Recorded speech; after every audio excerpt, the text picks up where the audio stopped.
Hello, everyone. Thank you for hitting play. Even if you don't make it through the end of this, at least you started it, and that means a lot to us. Bobby Rapscallion, bringing one of our first attempts at something different, and this is going to be an audio article. And so, traveling a lot, we look at it and we say, okay, we don't have time to be reading all the time. Okay, that's just facts. So what we're giving a go at is an audio version of articles and seeing how well that is picked up. If people start to listen to the articles, it's not necessarily a podcast. This is basically you get someone to go over an article, and then we give in the moment commentating snippets here and there of what it is that we're reading and what we were thinking at the time that we were reading that we were coming up with that article and the content in that article, what got us to where we were to put that portion out in the Webiverse, the Webernets, you know. So here we go. This is our first shot. So be kind, be gentle. You know, we're new. Virgin shot. Here we go. So the first one we're going to do is this one right here. Can I take my CBD to school? And as we state, it is a very tricky topic. I think we're understating how tricky of a topic this is, because the more we got into this content and the sources that we found the information for to create this article, the more we realized just how nuanced this is. You know, it can really be tricky for some people because they're doing something that they're really trying to better their lives with and help them in some way or another, but then they find out, hey, I can't do this, or I can, but I have to go through all these different restrictions. We found that it's almost applying a state of where people are just going to do it and not have to recognize, not have to talk about it, recognize it, or explain it to anyone until they are confronted and or caught. And that's a horrible place to be in. So what basically got us into thinking of what about this? It was the whole state of where schools are in right now. And we know that school has already started. So for a lot of people, it's like, this is late. You're late. Yeah, you should have had this out earlier in the summer. But it became more of something to think about because people started having this realization after school started. Okay. So this is a long intro into an article, and you can read it, of course, but again, this is the commentary of where our mindset was at the time, still is, and then how it relates to what's on the website, the article on the website. So the main portion of it is, yes, schools have started, but this is still kind of new territory for some people that during the pandemic, height of the pandemic, I should say, we realized that people were using CBD and or had applied CBD to their lifestyle in a way that it was daily. You know, they had a regimen, they had a timetable set to where it really worked for them. And being able to be at home was a thing that helped that be possible. You know, remote schooling, remote teaching, everything was remote. So you didn't have to worry about or even think about the CBD you were taking, whether it was broad or full spectrum, gummies, oils, topicals, whatever, smoking it, drinking it, whatever. You didn't have to, none of it even, the only thing that crossed your mind was, hey, when do I need to make another order? That was really the thing.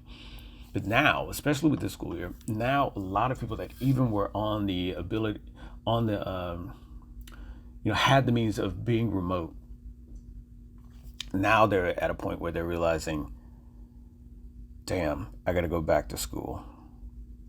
And that kicks in a certain level of anxiety right there. And it's like, okay, how am I going to, can I bring my CBD to school? Because your timetable, that you've already set for yourself includes school time, which again was never really an issue prior to that when you were remote. So that's the thinking that came into it, because then you have people that were like, I got to go to school, and they never really had time to look up, or they never had time in the sense that they never really even thought about looking up to see, does my school board allow that? Wait, are there restrictions, or is this something that I need to do in order to hell with it? I don't know. I'm just gonna keep it in my pocket and not say anything, and I'll just do it. I'll just go to the restroom, or I'll just pop a gummy, or I'll just do what I need to do in order to get this to stay on schedule, like I have been. So that's what got us to realizing that, hey, this information isn't out there. So we wanted to go ahead and do the article. And like it says in the beginning, we were doing a deep dive into this, and we realized just how shallow the water was once we dove in. And by shallow, we mean content-wise, information-wise. Topic, super deep, really deep, really deep. So with school in full swing, that's the situation that some people are having themselves in. You've been using CBD for some time now. During the pandemic, now I think they're calling it an epidemic. I'm not sure. But you've been remote this whole time. But now you have to be on site or hybrid for school. And I think that's across the board now. I think last year was that gray area where there were some schools still being remote or giving the option of being remote.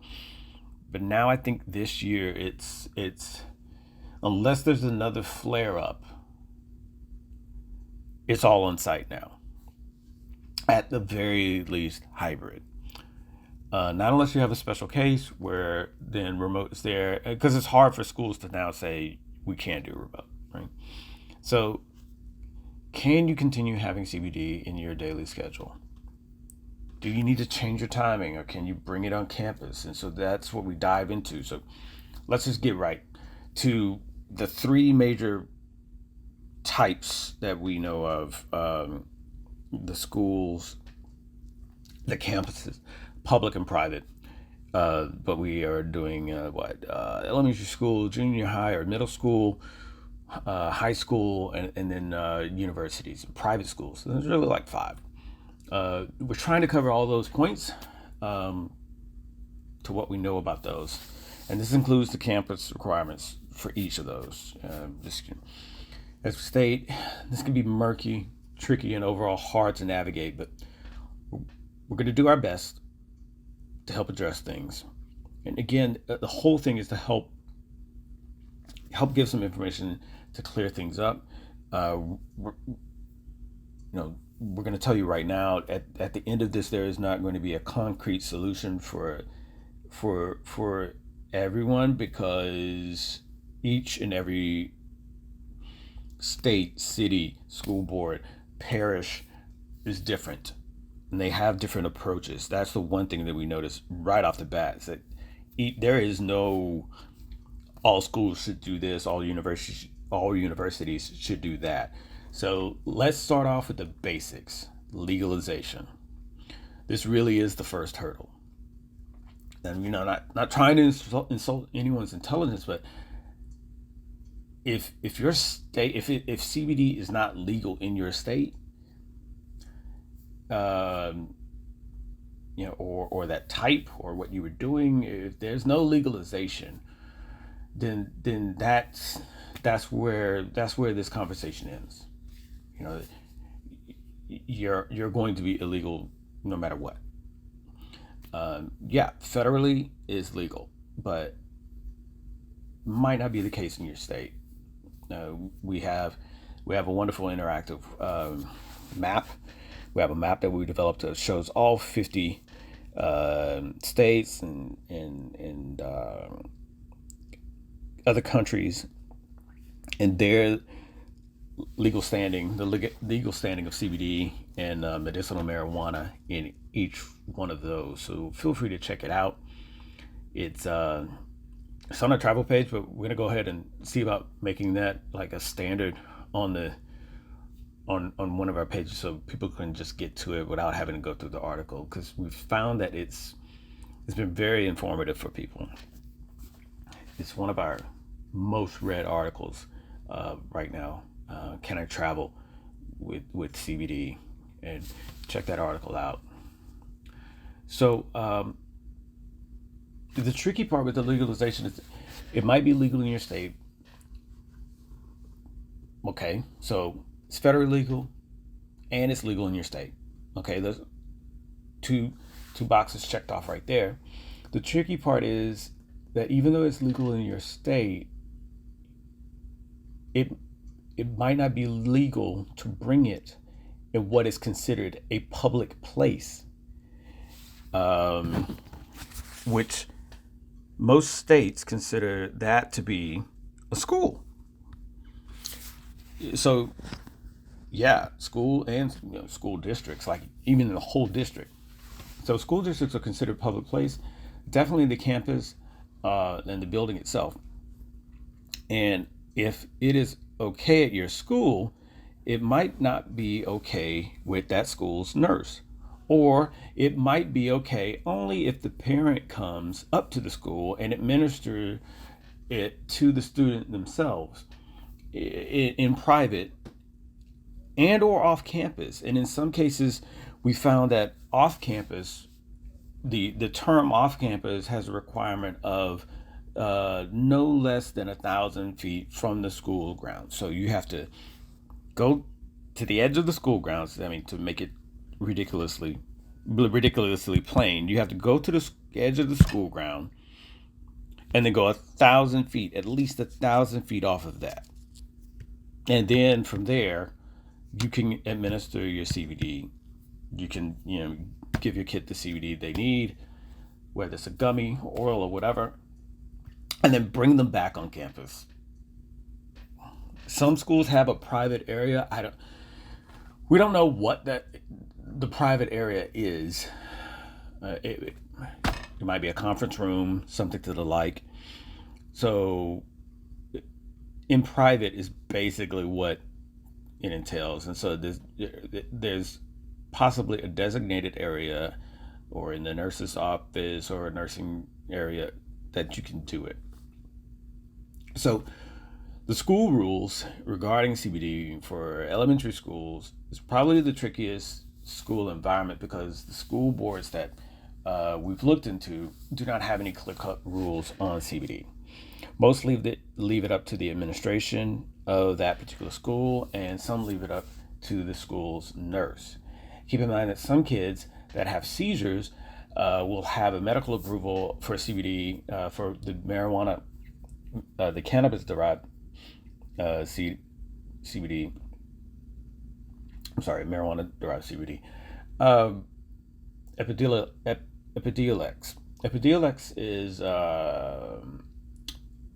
the only FDA-approved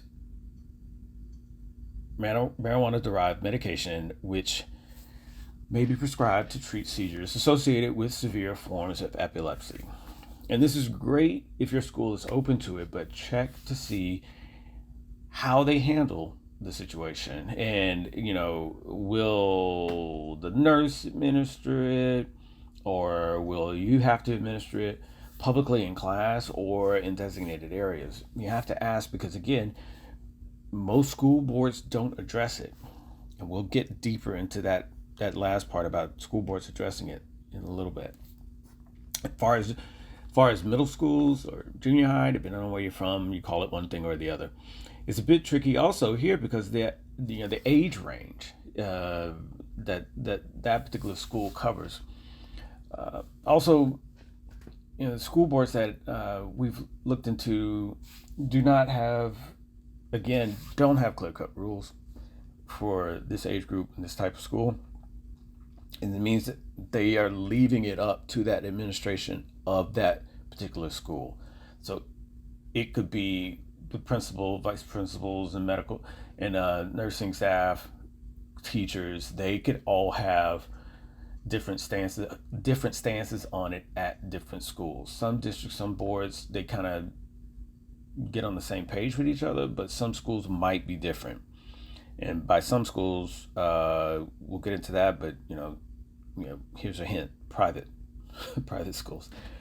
So this is also meaning if it's left up to the administration, they can approve it, but they can, the administration can approve it, but they leave it up to the nurse to have the final say. And if the nurse denies giving CBD to students for whatever applicable reason, it basically puts you back to the whole: does the parent have the ability to come up and do it?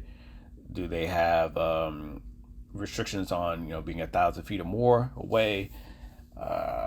That is there a private room? Can I give it in class? Some don't want you to give it in class, which makes it very, very hard if your kid is having a seizure or having an anxiety attack or the like. And same with elementary schools. Epidiolex is just the same rules wise with that. Now high school, it's not because of the age range age range is a thing for high school, but you're also dealing with possibly the craftiest bunch of individuals in the entire education system. And of course, like we say, we're not talking about your angel. We're only talking about the rapscallions that they hang out with. But high school is really, really a closely looked at environment because there's room for modifications to be done with the CBD a little bit more than what is found in elementary school and middle schools. And so, of course, Epidiolex is still a thing that, as long as you have the doctor's approval and the prescription, that's great. But you have to have that with you, to show that you have the doctor's prescription and approval. Leaving it up to the administration is the thing that really puts more guesswork into this whole situation, because even like, say for instance, if your kid's in high school and they start freshman and sophomore year and they have a particular principal there that has a stance on CBD, this, that, and the other, or they have a nurse that has a stand and agreement with or is okay with CBD, that could change. If they decide, okay, junior and senior year, there's a new principal or there's a new nurse, and is my kid grandfathered in? I don't know. You have to find that out, because that's the thing that is not going to get addressed unless you ask those questions. So here we go into public or state college, university campus. So we didn't just say college and university campuses because we're going to break it down a little bit differently in the next bit here. But really quick, public and state colleges, they sort of go off the school board stance on it. So if you're attending a public or state college campus, the rules are more like the rest of the school system, the state's education system, in the schools in the state education system. And by same, we're meaning all of the above that we just previously mentioned, more so leaning towards how it is in high schools as well, and the adults students and staff.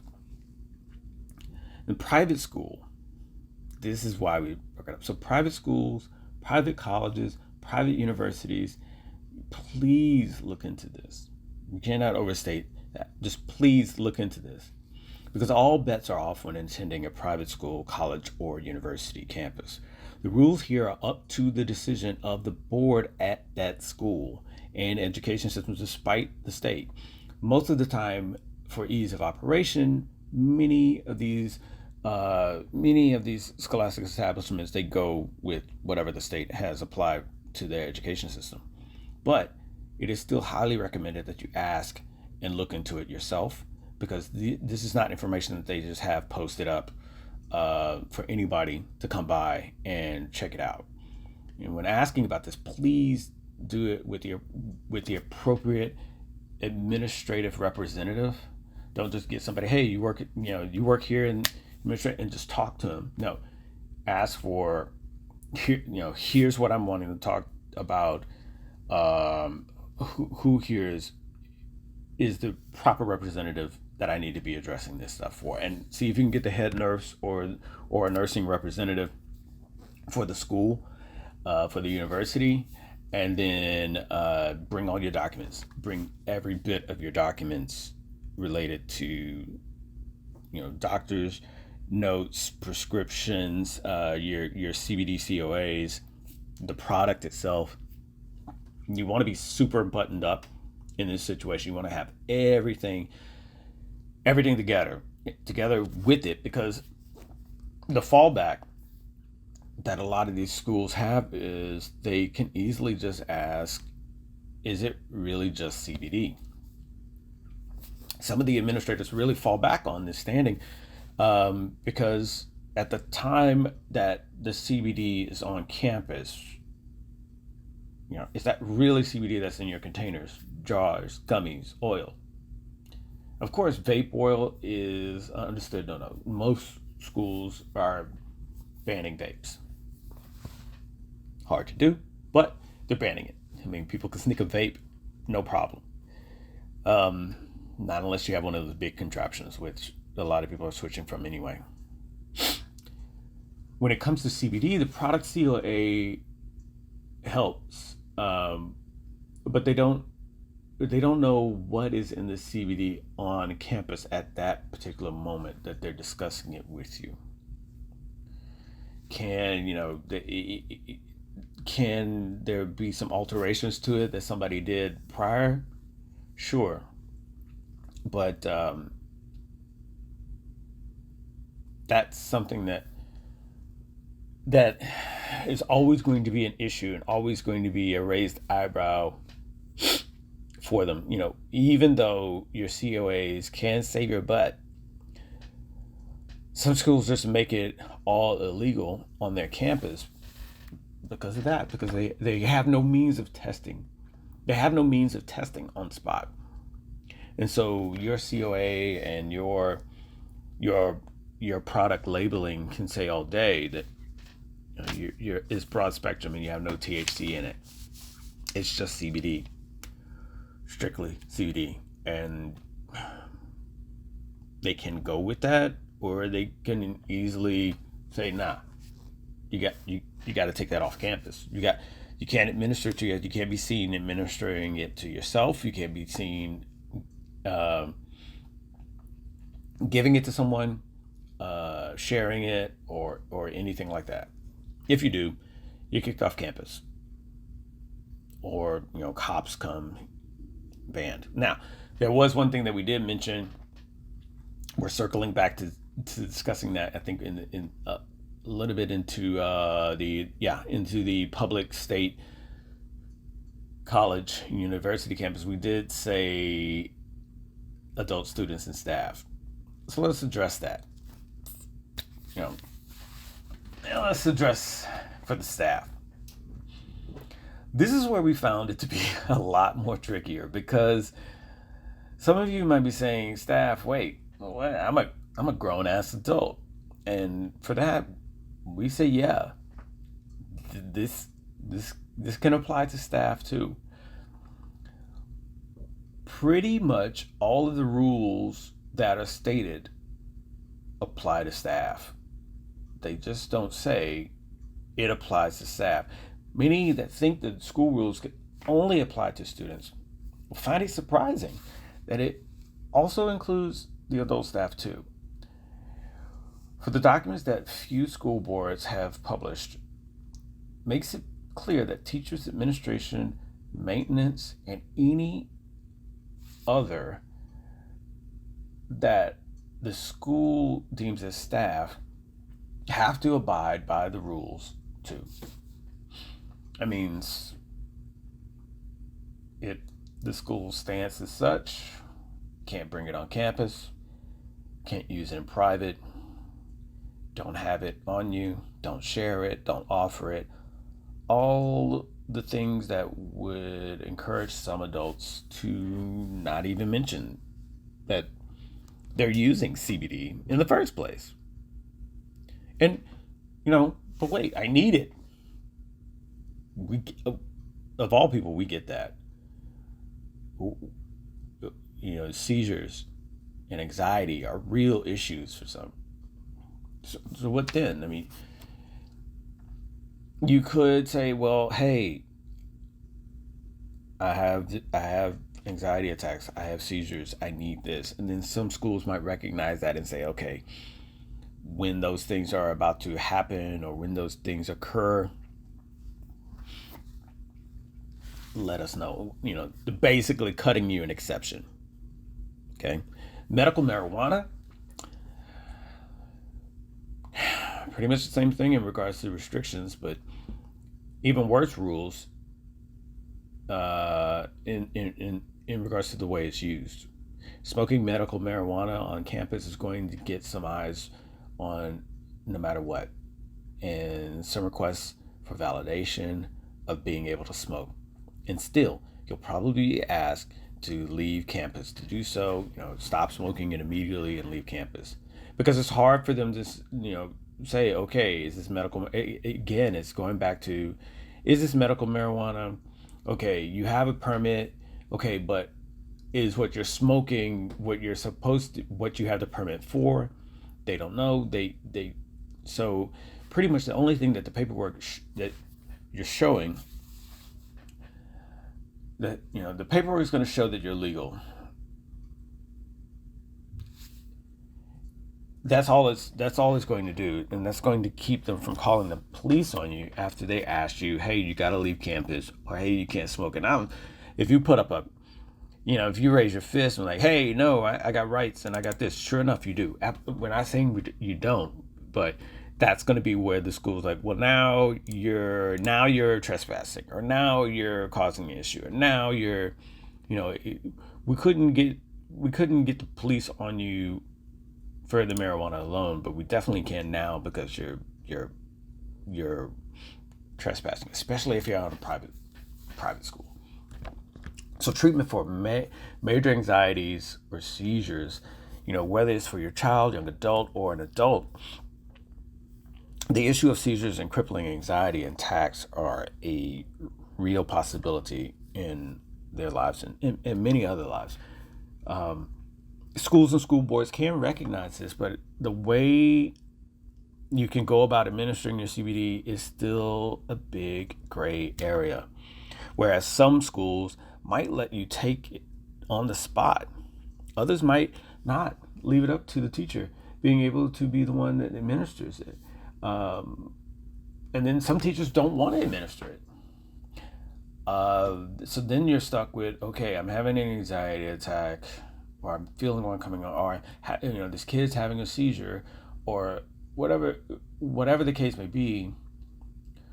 That kid can't preemptively treat themselves. The teacher might say, nah, I don't want any of that. And if it's a substitute teacher, then even more so. So then it's like, okay, now the teacher won't. So appointing the nurse to be the one that would have to do so means that the nurse would have to hopefully run to the situation and handle it. Then you're left with another situation. Can that nurse give can that nurse give CBD to someone in public, in the class? Or does it have to be in a private area? Which means that's a whole nother thing in itself. And likely that school will not let the student administer it to himself, and might even, inform the parent that they would have to be the one that comes to school and gives it to their child.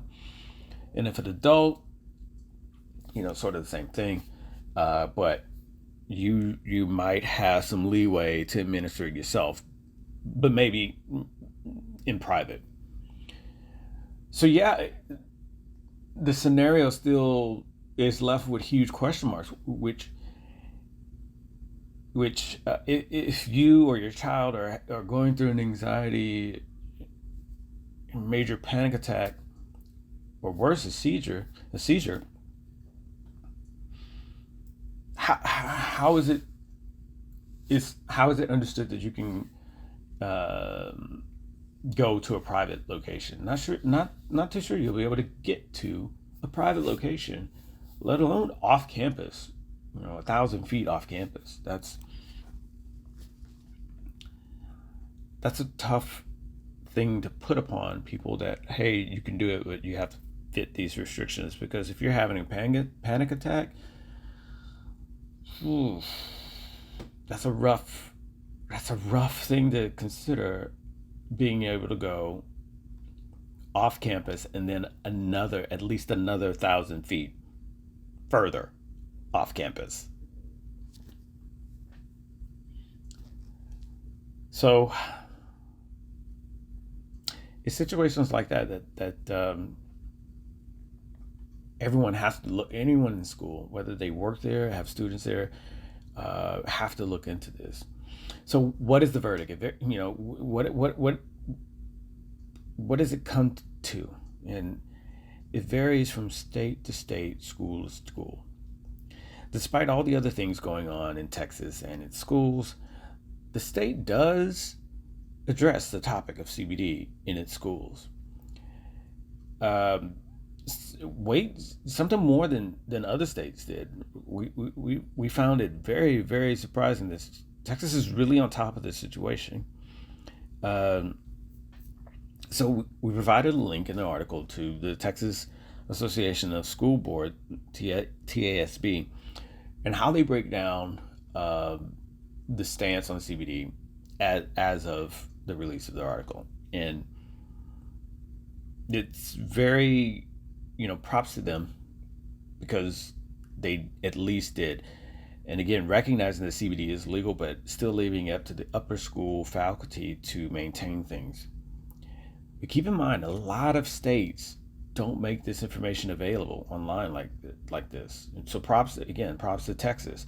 Some states don't address it at all, and maybe they do, but they do not provide it in a public capacity, like posting it on their posting it on their school board, Association of School Boards website, so that everyone can look at it, no matter what district or parish or whatever they're in. If they're part of that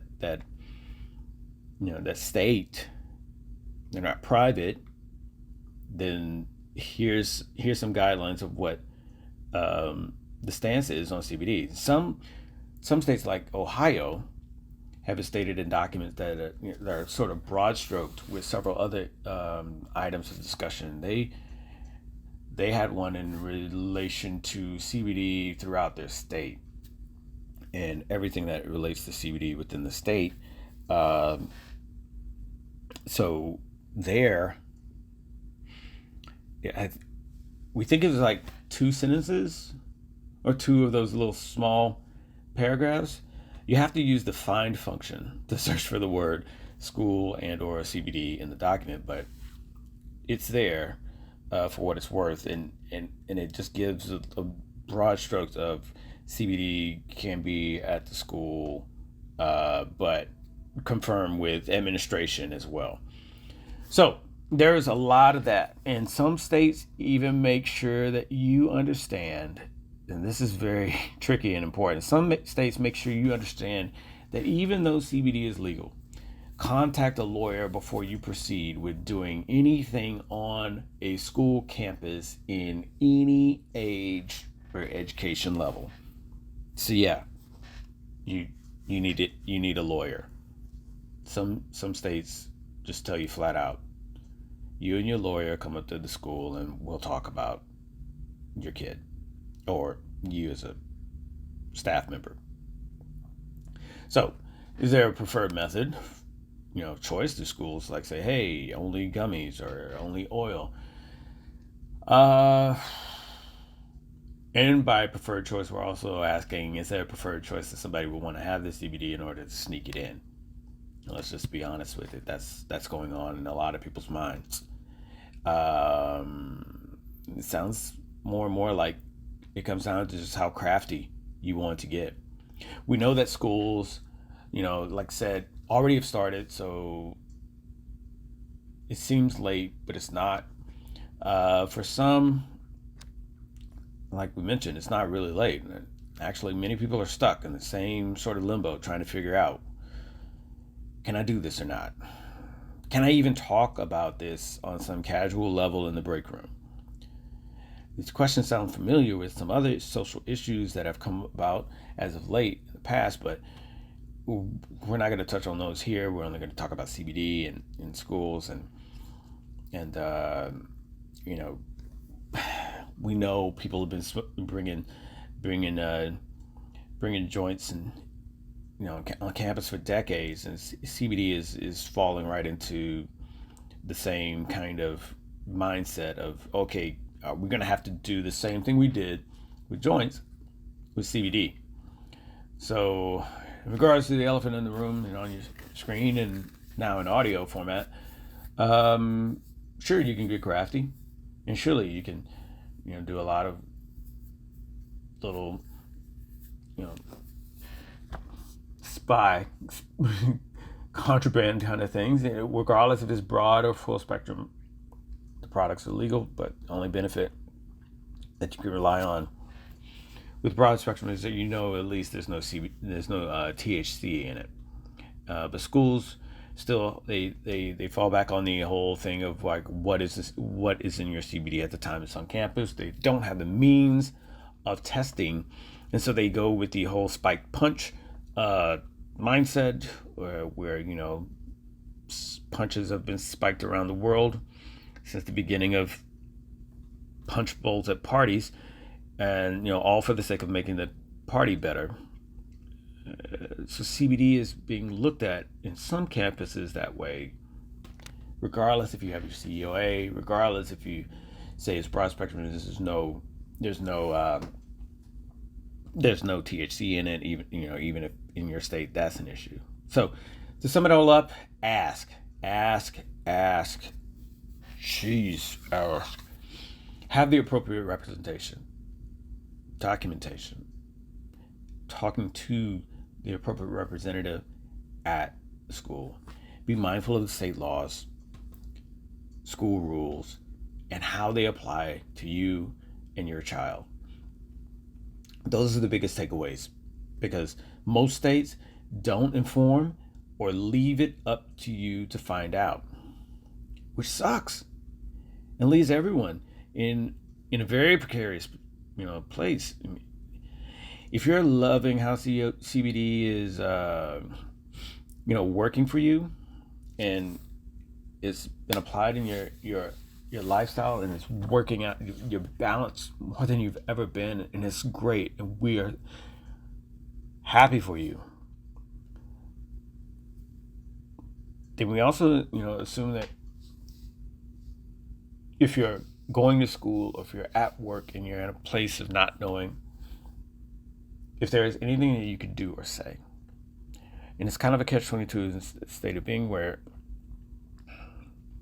you want to be upfront, but not wanting to lose your job, be looked at differently, or have to subject your child to any scrutiny either. You really don't know. We really didn't know what, the rabbit hole that we were was going to get this deep before we started it. When we realized that, then it became a wondering if other people even knew the exacts of it all. And by the exacts, we mean the lack thereof. So it is understandable if someone is just going to stay quiet about it, because the scrutiny of CBD is already there in some states and in some social areas. So we can understand that some people will be quiet about it. And at the same time, there are these things that continue to apply. These are the unnecessary stigma of CBD. These are the types of things. I think that these are the types of things that we've found are left unsaid. People celebrate CBD in one way, but then they kind of, well, not here on campus or not here at work. Because oddly enough, the one other thing that looked at is that for a lot of people, this is their job. If you're a part of administration or a teacher or on staff, this is your job also talking about. So yeah, a lot. Again, though, thank you if you've gone through all 40 some odd minutes of this. We're guessing some of these could be kind of long depending on the topic and how much cover in it. Hopefully this is helpful to a lot of you. Hopefully this gets the discussion going. Hopefully there's comments that follow up with people saying, hey, I tried this, or hey, I talked to this, or hey, check out this state, add this state to the list in regards to information. We'd love that. But yeah, we really hope that this audio article was helpful. We'll have this available on a website and then also on YouTube if you want a audio visual representation of it. Still shots of certain things. But enjoy and look for more of these. If everyone likes them, we'll definitely have more of these up. But figured we'll go ahead and put one out and see what the response is. See how people yay or nay it, and we're looking forward to that interaction. Thanks once again, Bobby Rapscallion, with a audio article. Stay tuned, and thank you all again as we continue to do what we can to get you informed as much as we can with information, doing the most legally. Bobby Rapscallion, thank you all.